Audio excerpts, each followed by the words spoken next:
sa akin, Interpol. Pero ang pirma mo, in behalf of the government. Kasi ang masusunod yung dokumentong pinirma mo, hindi yung intention nyo eh. Diba? So kung ang sabihin natin, listo, naiintindihan ko, pinirmahan natin sale. O pagdating sa korte, anong unang impression mo? It's a sale. Because yun ang pinirmahan nyo. Diba? So kaya nga pagdating dito, there are many other questions like yung sinabi ko sa inyo number 8, which is, was he brought, did the person receive legal assistance during national proceeding? Ikaw nagsabing he received legal assistance during national proceeding. What was that proceeding? No, Your Honor, Mr. Ambassador, Senator. ang dami-dami mong pinirmahan dito tungkol sa doktor, tungkol sa immediate family, tungkol sa legal counsel, lahat to sinakayunan mo. Lahat ito hindi totoo. Hindi po. Kasi pagod na po kayo. Hindi po. Kung maaari mo ma-explain ko. Una, yung tinatanong nyo regarding ho dun sa... Kasi that time, I was waiting for the official certification from the Department of Justice. So medyo wala hong internet that time. So yung yan ho yung sinulat nila, yun naman ang sinagot ko.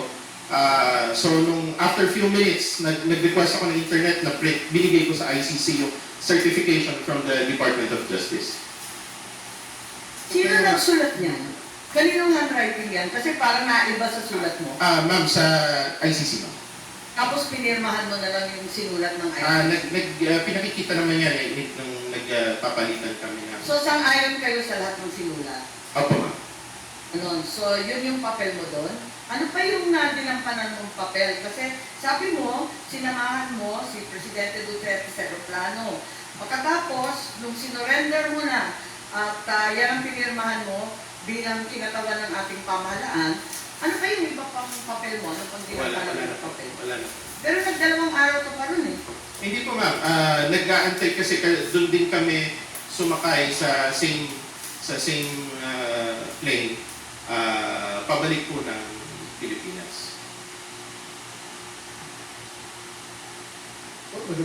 Yes, Senator Bato, nagugulat lang ako, na-speechless ako. Diniliver ninyo sa ICC pero hindi ninyo alam? Paano hindi Hindi ninyo po, alam? alam po namin ma'am regarding dun sa ICC.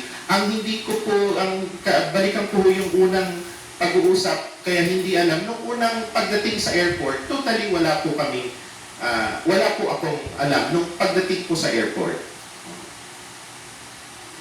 Sa naiyak. Yes, Senator Bato. Kung pwede mo laman, Ambassador, kung kailan ka appoint as special envoy sa national crime? July 2024, Mr. Senator. Alam ninyo, gusto ko lang tignan yung pinirmahan mo kasi maraming kabulastukan dito. Hindi ko maintindihan. Yung number 8, kung maipakita sa screen. The date, time, and location of the appearance of the arrested person before the competent judicial authority. Ang sinagot mo, do not know. Paano hindi mo alam? Samantalang nandun ka sa airport na iya, hanggang sa Villamor, hanggang sinakay sa aeroplano. Bakit hindi mo alam? Hindi po, yung number 8 po, that time, kagaya ho ng sinabi ko kanina, I'm just waiting for the certification from Department of Justice. Yung certification dumating pa ng March 12 eh. Hindi po, na dumating po on the same day, almost 10 minutes. Pwede niyo pakita sa amin kasi yung certification na binigay ng DOJ sa amin.